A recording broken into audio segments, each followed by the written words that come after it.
Poesia e Contemplação, por Thomas Merton. A tradução é do Mosteiro da Virgem, Petrópolis. Agir Editora, canal Le Conde. Caros ouvintes, caso gostem do que aqui será lido, por favor, adquiram o livro. E caso gostem do meu trabalho, possam, devam e queiram auxiliá-lo, se é possível via Pix, PayPal, Apoia-se ou Vaquinha. Os links estão todos no descritivo. Também é possível auxiliar-me comprando livros que chegaram até mim pela lista de desejos da Amazon, ou ainda é possível também tornar-se membro aqui do canal. Então veja as suas possibilidades e, querendo, podendo e devendo, já sabem. Eu peço também para que, por favor, curtam, compartilhem, comentem, inscrevam-se no canal caso já não tenham feito, pois tudo isso faz diferença em termos de engajamento. Muito obrigada a todos pela presença. Eu desejo uma boa escuta. Estamos no clima da oração monástica. 7º. Um dos primeiros beneditinos a colocar a oração contemplativa como problema ou fator de conflito monástico foi São Gregório Magno. Em seus diálogos, ele havia, claro, apresentado São Bento como modelo carismático da oração perfeita, o caminho da comunidade monástica, cujas orações e visão profética orientavam os monges, protegendo-os, tanto espiritual como fisicamente, contra as forças das trevas. São Gregório dá, é evidente, a morte de São Bento, de pé, no oratório monástico, sustentado pelas mãos de seus filhos espirituais, enquanto recebia o corpo do Cristo, um significado muito profundo e implícito, como o faz depois dele a tradição beneditina. Essa morte, que uma moderna autoridade beneditina crê ter ocorrido numa quinta-feira santa, é, em todo caso, tradicionalmente considerada como o acontecimento que coroou uma vida dedicada ao culto litúrgico. Contudo, não nos devemos esquecer do incidente ainda mais significativo da visão de São Bento, que lhe foi concedida por ocasião de sua habitual oração solitária na cela da torre, onde meditava a altas horas da noite, antes que os demais monges se levantassem para cantar as vigílias. Também esse episódio tem valor simbólico. Mostra São Bento como tipo e modelo de oração solitária monástica. Qualquer pessoa familiarizada com a tradição monástica reconhecerá imediatamente que não existe um só modelo de santidade de vida de oração monástica que não possua necessariamente esse elemento da contemplação solitária, modelada ela própria na oração do Cristo, a sós na montanha à noite. São Gregório pode ter retratado São Bento em largos traços idealistas, criando, por assim dizer, um ícone do carismático pai dos monges e do homem de oração. Quando, porém, ele considerava sua própria vida, como ele mesmo o faz, de modo muito expressivo nas Moralia in Jó, Moralia in Jó, percebe como se acha dilacerado entre o desejo de seu coração pela contemplação solitária e seu dever de dedicar o tempo e as energias às obras ativas de caridade, como servo dos servos de Deus.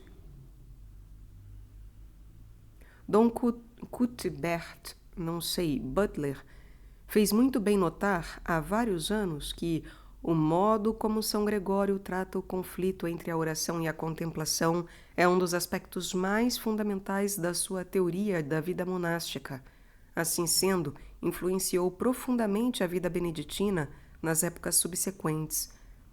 Mas não menos profunda tem sido a influência do ensinamento de São Gregório sobre a vida contemplativa e ativa, incluindo toda a vida clerical, de presbitérios seculares e religiosos igualmente na Igreja do Ocidente. Depois de descrever a vida ativa em termos que bem se poderia esperar, Gregório dá a clássica definição da vida contemplativa que tantas vezes tem sido citada na literatura beneditina e tornou-se quase corriqueira na tradição monástica ocidental. Deve, por isso, mais uma vez ser mencionada, abre aspas. A vida contemplativa consiste em permanecer com toda a força da mente entregue ao amor de Deus e do próximo, repousando, porém, de todo movimento exterior e unindo-se unicamente ao desejo do Criador. Assim, a mente não terá prazer algum em fazer seja o que for, mas, havendo rejeitado todos os cuidados, poderá inflamar-se na expectativa de ver a face do Criador. e assim já saberá suportar com tristeza o peso da carne corruptível e, com todos os seus desejos, procurar participar da louvação dos coros angélicos, acompanhar os cidadãos do céu e rejubilar-se por sua eterna incorruptibilidade na visão de Deus. Fecha aspas. Temos aqui uma definição da contemplação que parece excluir a atividade, mesmo de natureza espiritual. Digo parece excluir a ação, parece entre aspas. Na realidade, a contemplação deve transcender a ação. Entretanto, este texto, sem nenhuma explicação ou qualificação que o elucide, está em contraste com o texto citado acima das regras maiores de São Basílio. Estamos em face de uma opção entre dois conceitos que, embora possam, talvez, ser conciliáveis, são em si considerados opostos. Uma ideia ativa da oração acompanha o trabalho e o santifica. O outro, um conceito contemplativo de oração. Para penetrar mais profundamente no mistério de Deus, é preciso repousar sem ação exterior e unir-se unicamente ao desejo do Criador. Esta distinção, concordemos ou não com ela, existe na tradição monástica. A tendência, todavia, tem sido, por vezes, de esquecer completamente o segundo conceito e apresentar a ideia basiliana de trabalho com oração como o autêntico e único meio realmente praticável de contemplação individual. Por mais bem intencionada que esta solução possa ser, acaba, de fato, por reduzir a contemplação a um outro aspecto da vida ativa e, portanto, a tratar a atividade com oração como sinônimo de contemplação. Seja o que for que possamos pensar a esse respeito, não é o pensamento de São Gregório. Para Gregório, a vida contemplativa é a vida do céu que não pode ser perfeitamente vivida neste mundo. Mas essa vida é concedida aos monges para que participem, em certa medida, pela pureza de coração, a incorruptibilidade do céu.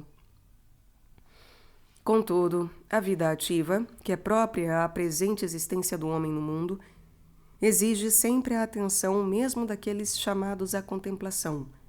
Em primeiro lugar, embora, segundo São Gregório, a vida contemplativa seja em teoria superior e melhor do que a vida ativa e deva ser preferida sempre que possível, há épocas em que a contemplação deve ser suplantada pela atividade.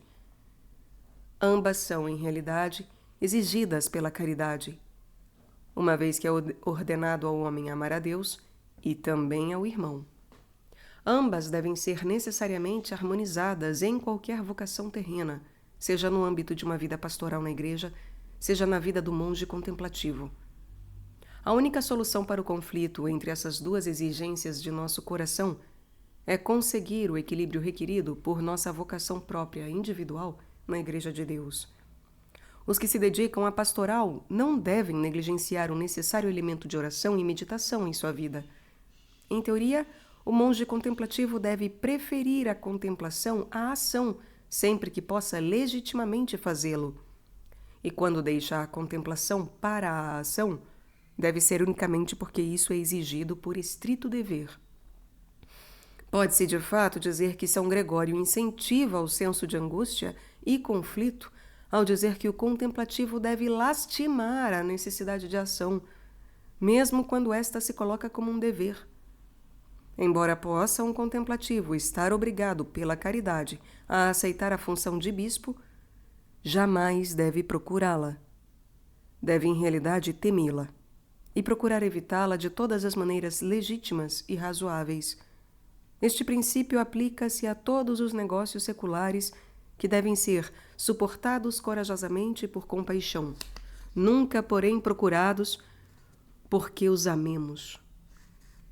Aí temos, pois, a teoria de São Gregório. Vamos admitir francamente que esta maneira de tratar o assunto, ação e contemplação, parece criar maiores e mais sérios problemas do que resolvê-lo. De fato, São Gregório mencionava apenas o fruto de sua própria experiência num meio particular. Não estava tentando dizer a última palavra sobre este tema. Contudo, a Idade Média levou terrivelmente a sério as reflexões de São Gregório. Concluiu que a vocação do monge consistia em ficar em seu mosteiro e rezar.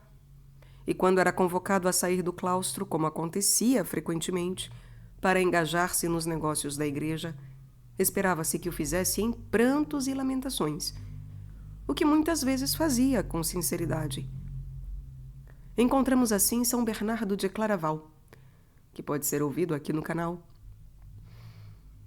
cuja experiência pessoal foi bem semelhante à de Gregório, levantando a questão no século XII e chegando a conclusões bastante semelhantes também. No entanto, lembremo-nos de que, enquanto o Papa São Gregório escreveu não só para monges, mas também para pastores da Grei de Cristo, isto é, os bispos, São Bernardo preocupou-se quase unicamente com os monges. 8º. Na vida monástica podia encontrar-se, segundo Bernardo, 3 vocações: a de Lázaro, o penitente, a de Marta, ativa e dedicada serva da comunidade monástica nos serviços caseiros, e a de Maria, a contemplativa. Maria escolhera, disse São Bernardo, a melhor parte, e não havia motivos para que ela invejasse Marta, ou deixasse de lado sua contemplação, sem que isso lhe fosse pedido, para participar dos trabalhos de Marta. A parte de Maria é, por natureza, preferível às outras 2, e lhes é superior. Sente-se, ao ler nas entrelinhas de São Bernardo, que isso tinha de ser dito, pois não era de todo raro Maria invejar Marta. A parte de Maria não era, de fato, sempre desejável pela maioria. O próprio São Bernardo soluciona o problema dizendo que, afinal, Marta e Maria são irmãs e devem morar juntas, na mesma casa, em paz. Uma completa a outra. Mas, na realidade, a verdadeira plenitude monástica consiste, sobretudo, na união das 3 vocações: a da penitência, a de trabalho ativo, no cuidado da vida espiritual das pessoas, acima de tudo, e a contemplativa. Mas quando Bernardo fala do cuidado da vida interior das pessoas, refere-se ao dever de instruir e guiar outros monges, antes do que as obras apostólicas fora do mosteiro. Todavia, a necessidade de pregadores e pessoas dedicadas ao trabalho pastoral e apostólico era aguda no século XII. Para São Bernardo, a vida contemplativa é o que há de normal para o monge, é o que ele deve sempre desejar, sempre preferir. Entretanto, a vida ativa tem também os seus direitos. A contemplação deve ser sempre desejada e preferida. A atividade deve ser aceita, porém jamais procurada. Por fim, a plenitude da vida monástica encontra-se na união de Marta, Maria e Lázaro, numa só pessoa. Geralmente, a pessoa que reúne em si esses 3 elementos será um abade, como o próprio Bernardo o foi. Não se deve, é claro, imaginar que tanto São Gregório como São Bernardo estão sempre preocupados com a contemplação deste ponto de vista problemático. Por causa do grande número de atividades em suas próprias vidas, ambos expressam com ardor sua ânsia de silêncio e de oração contemplativa. Entretanto, sempre admitem que a contemplação não lhes é estranha na vida de trabalhos apostólicos em que se veem empenhados.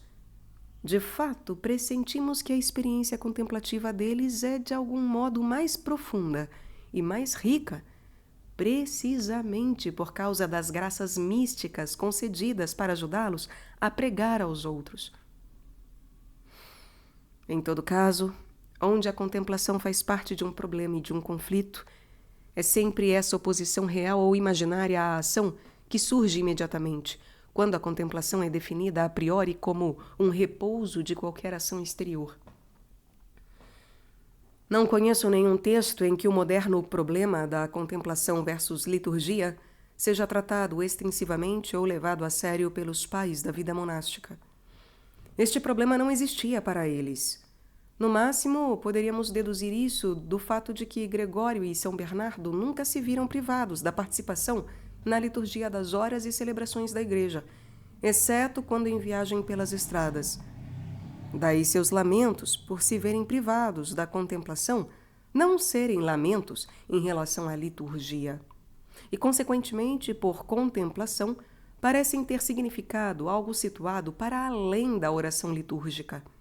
Contudo, creio que seguir na direção desse argumento resultaria apenas em criar confusão num ponto onde já existe mais do que suficiente entendimento.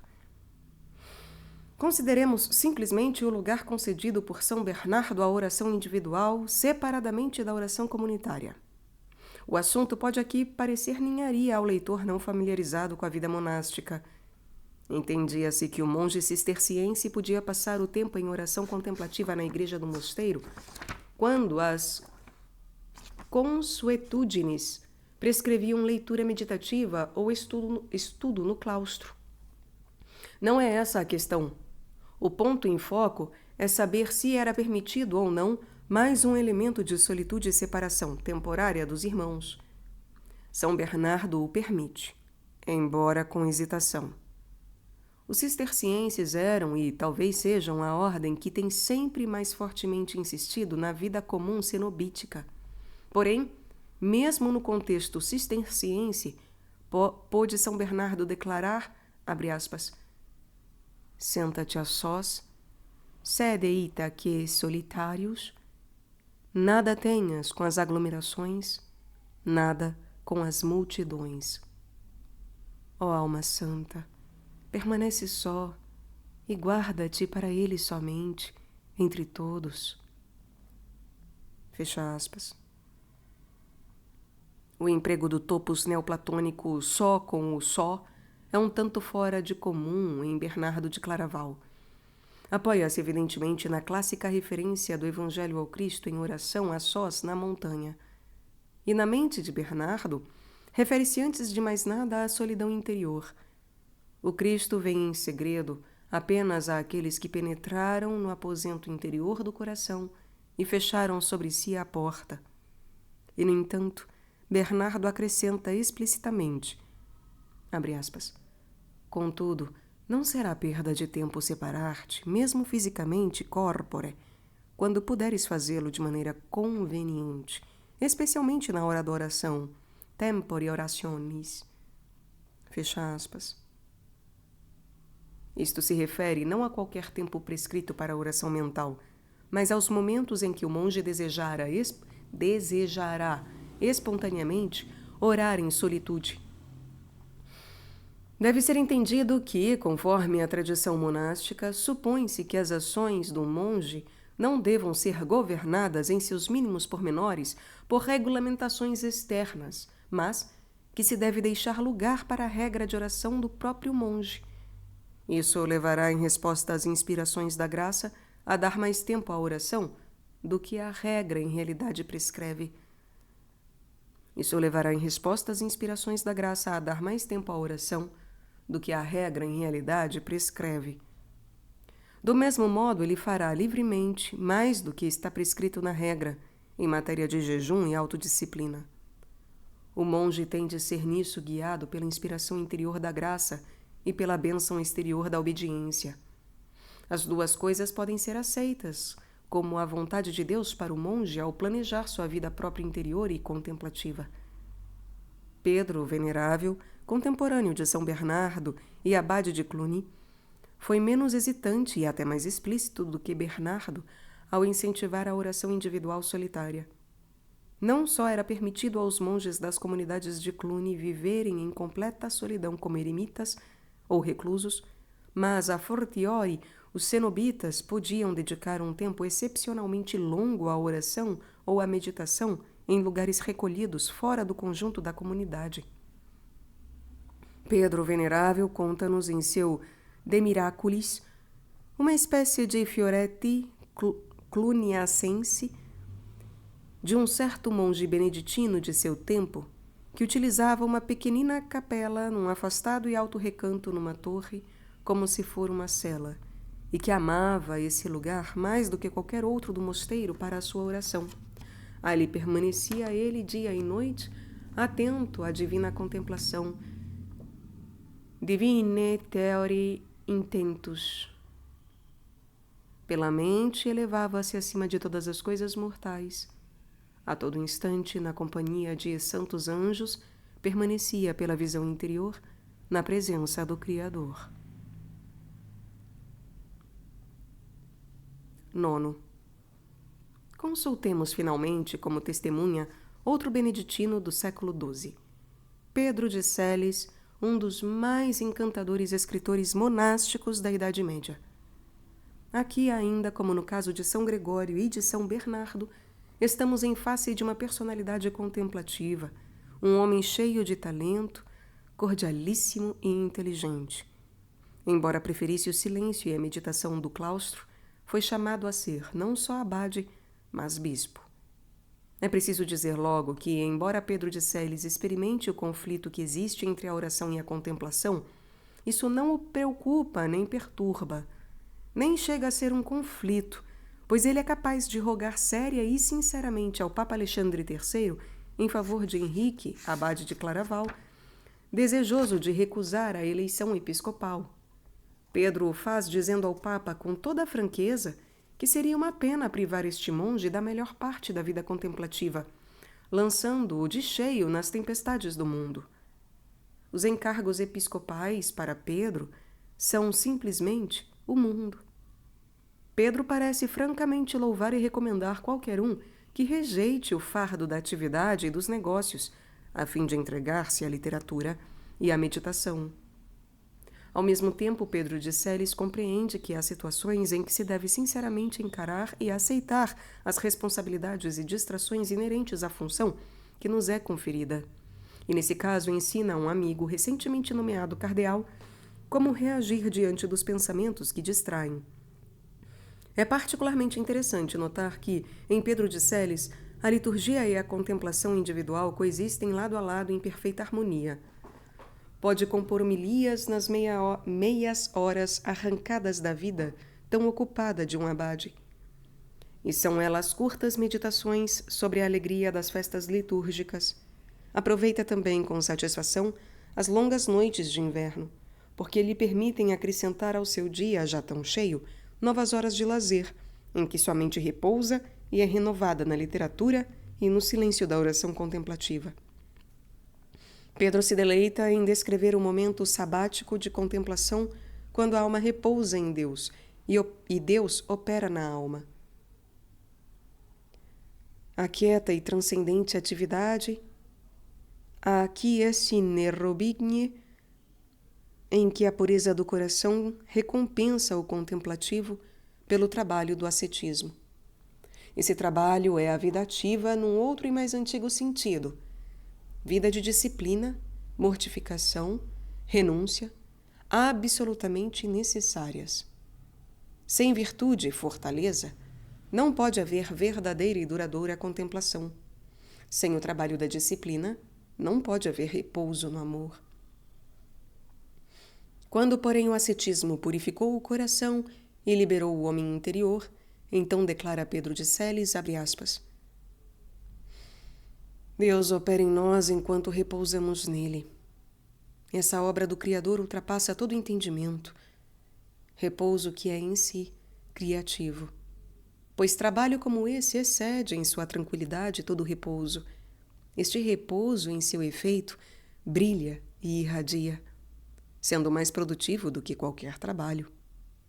Assim, deixemos esta ação ou este repouso de nossa contemplação ser modelada de maneira a produzir, ainda que em linhas pequenas, apenas esboçadas e apegadas, um modelo de trabalho e repouso em Deus. Deixemos esta ação ou este repouso de nossa contemplação ser modelada de maneira a reproduzir, ainda que em linhas apenas esboçadas e apegadas, deve ser apagadas, um modelo de trabalho e repouso em Deus. Essas coisas não se realizam na sombra e na noite, mas durante o dia e na luz, no sol da justiça. Pois quem ronca na noite do vício não pode conhecer a luz da contemplação. Fecha aspas. Em outro texto, Pedro de Celis compara a oração ativa e contemplativa, demonstrando que não deve entrar em conflito, e sim harmonizarem-se, completando uma outra. Utiliza a figura que nos é familiar das duas esposas de Jacó, Lia e Raquel. Essa imagem já havia sido popularizada muito antes, é claro, por São Gregório e os padres da Igreja Latina. A oratio laboriosa, ou oração ativa, purifica-nos do pecado. A oratio devota, da contemplação, é abençoada pela graça do céu. Oratio laboriosa, oração ativa, purifica-nos do pecado. Oratio devota, da contemplação, é abençoada pela graça do céu. Ambas, declara Pedro, são necessárias. Uma não se aproxima do trono da graça sem a outra. Abre aspas. A oração ativa é laboriosa quando o coração do homem dele está distante e quando Deus está longe do coração do homem. O coração do homem dele se acha distante quando as ocupações supérfluas ainda o prendem, ou quando este coração se tornou frio, abandonando seu fervor religioso, ou ainda quando imerso nos desejos carnais. Deus também está distante do coração do homem quando lhe retira a graça, a sua presença, e põe à prova a paciência do suplicante. A oração é devota, contemplativa, quando a graça vem com rapidez, penetra por completo a mente, quando já se encontra ali antes mesmo que por ela se clame, quando nos concede mais do que podemos pedir ou compreender. Fecha aspas. Como disse certa vez São João Crisóstomo, não basta sair do Egito, é preciso também penetrar na terra prometida.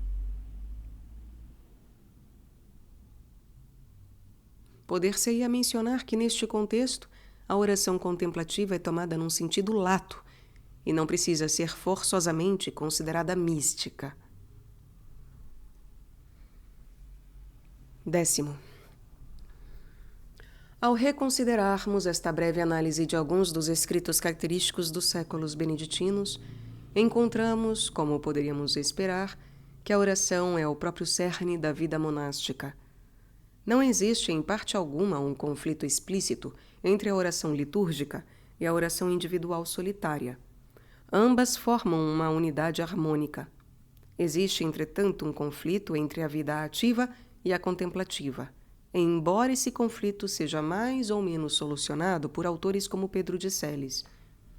Estes veem de maneira muito realista e inteiramente no espírito do próprio São Bento que toda a vida neste planeta tem necessariamente de harmonizar elementos de atividade e repouso, trabalho corporal e iluminação mental.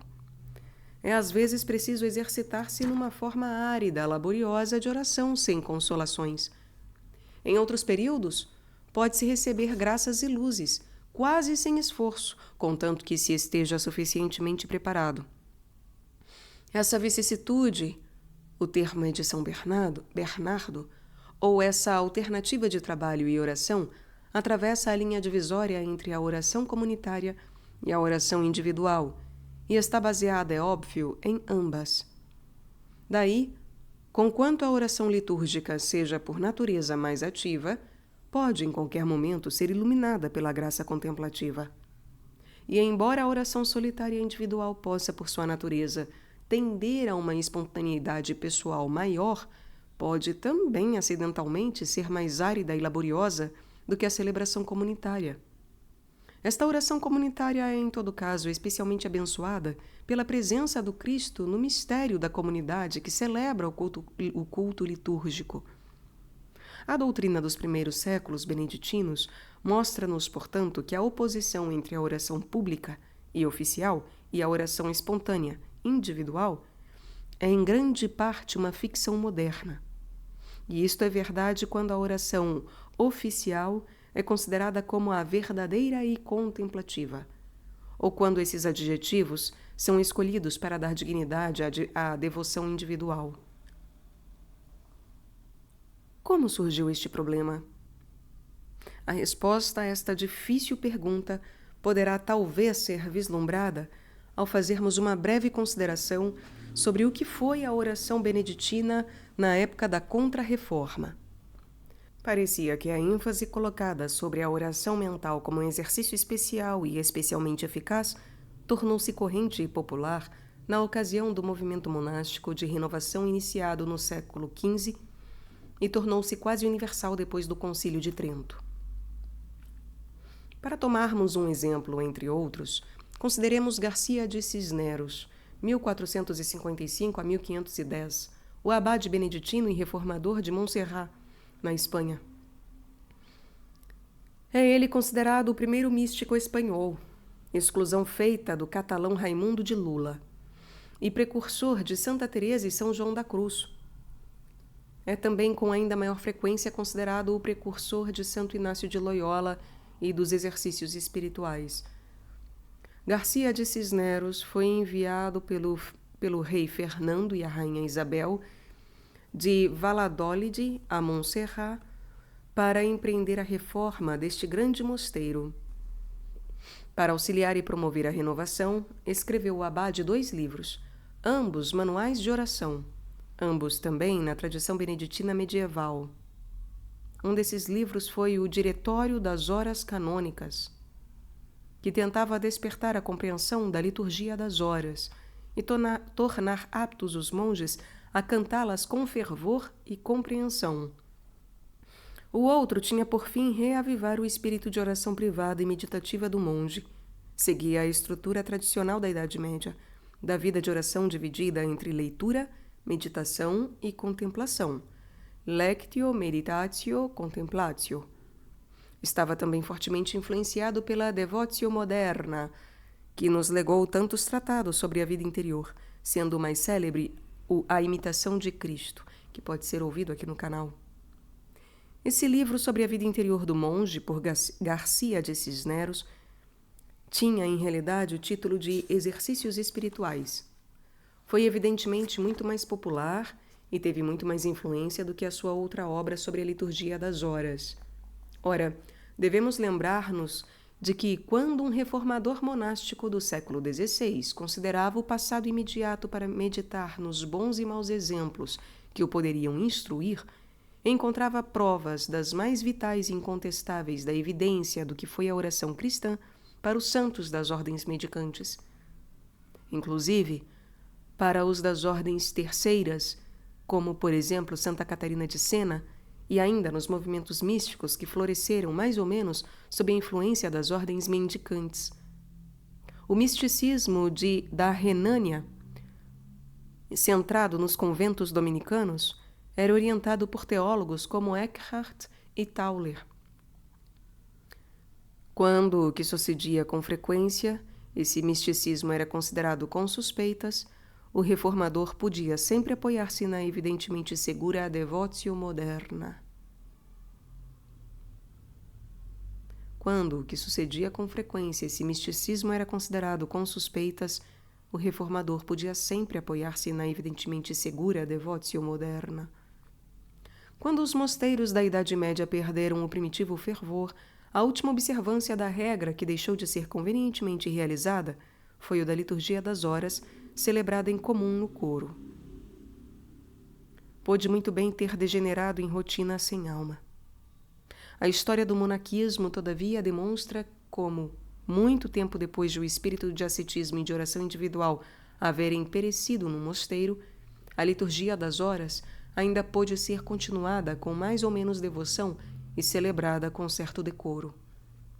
Há nisso 2 consequências importantes para mentes como as da Contra-Reforma, diante de problemas imediatos e urgentes.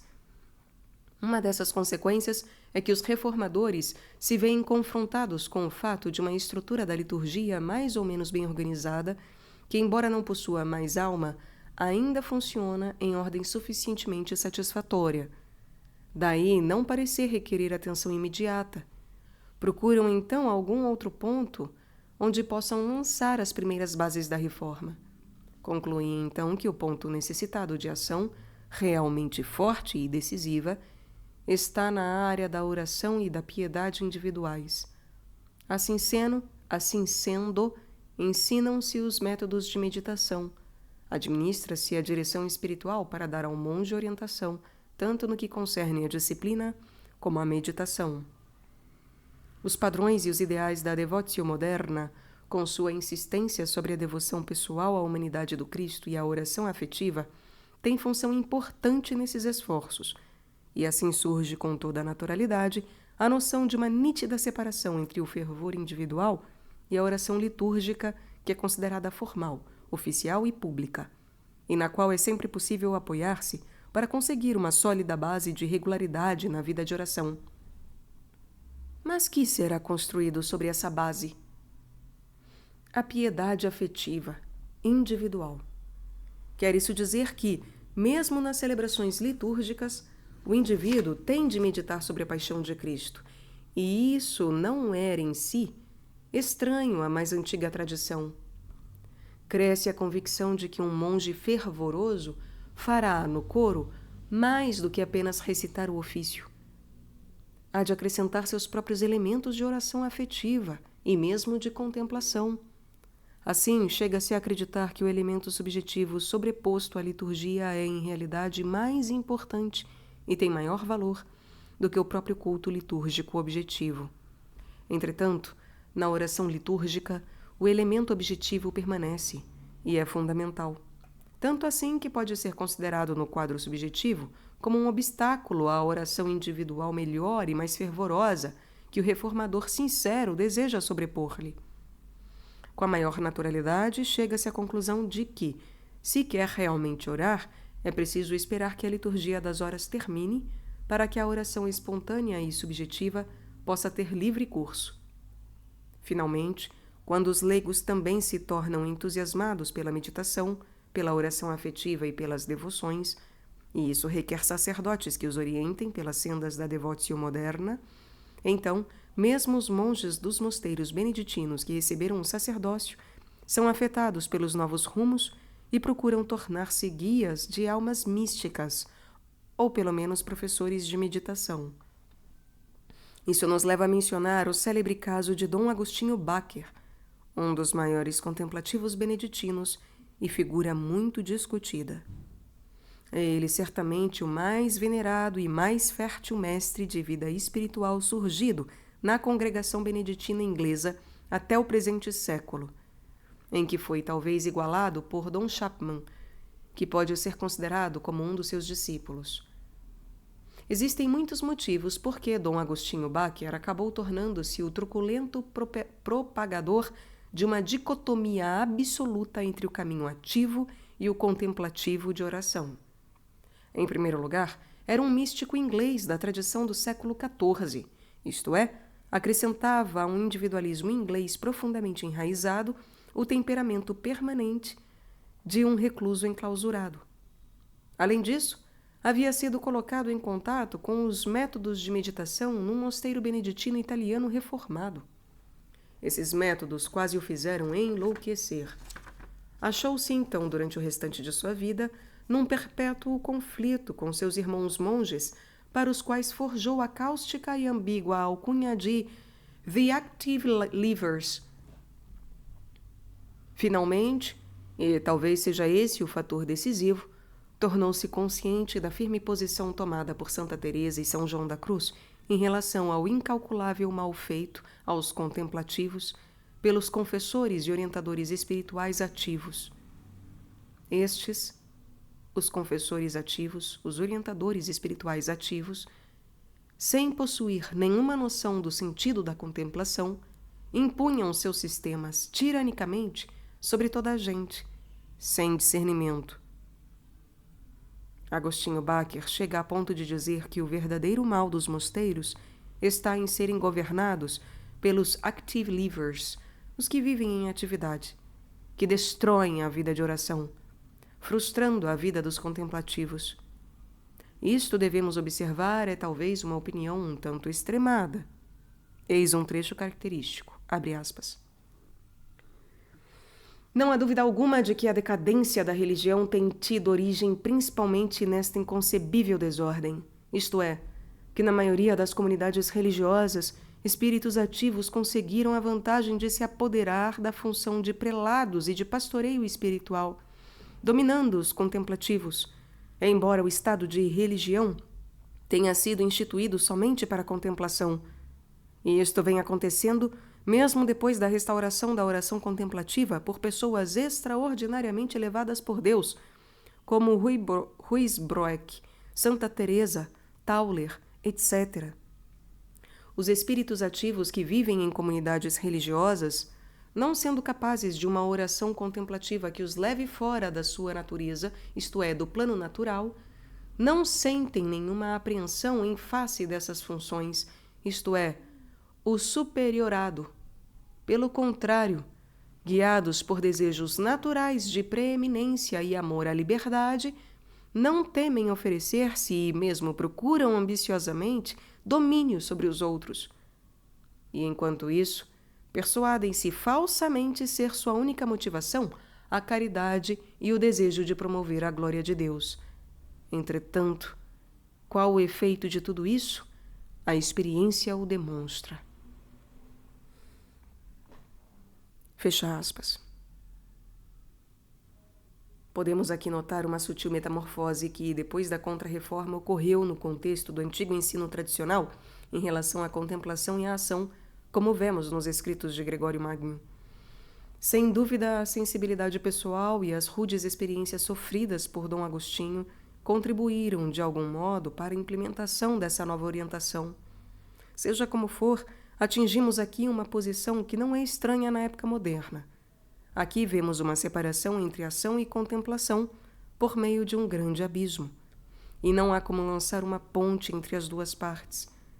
Para Dom Agostinho, tanto a liturgia como a meditação achavam-se do lado errado do abismo. Para ele, a verdadeira oração era simples introversão contemplativa. Ora, isso, para a maioria dos beneditinos modernos que abraçaram o movimento litúrgico, é mais ou menos o limite até onde pode um monge afundar-se em matéria de degradação e traição. Para ele, esta posição é portadora do hediondo estigma do quietismo. O infeliz resultado dessa exagerada dicotomia tem sido uma grande confusão de ambos os lados. Porém, no momento atual, torna-se mais uma vez claro que é um falso problema e que a verdadeira vocação dos monges da família beneditina não é brigar em favor da contemplação contra a ação, e sim restaurar entre ambas o antigo equilíbrio harmonioso e orgânico. Ambas são necessárias. Marta e Maria são irmãs. E para repetir o que citamos de Pedro de Celis, nenhuma delas pode aproximar-se do trono de Deus sem a outra. A resposta não se encontra na liturgia apenas. Está numa vida de oração plena e com muitas facetas, na qual todos esses elementos possam receber a ênfase adequada. Essa ênfase terá tendência a se diversificar conforme as diferentes pessoas e as diversas vocações individuais. É tarefa do pai espiritual, o abade, discernir os diversos espíritos e incentivar cada um no caminho que para ele é requerido pelo Espírito de Deus. Se for necessário, os obstáculos devem ser removidos e serem feitas discretas adaptações, de maneira que a comunidade monástica desabroche, produzindo um florescimento de cada espírito e cada tipo de oração. O que aqui foi dito para monges aplica-se também, com algumas adaptações, a todos os cristãos.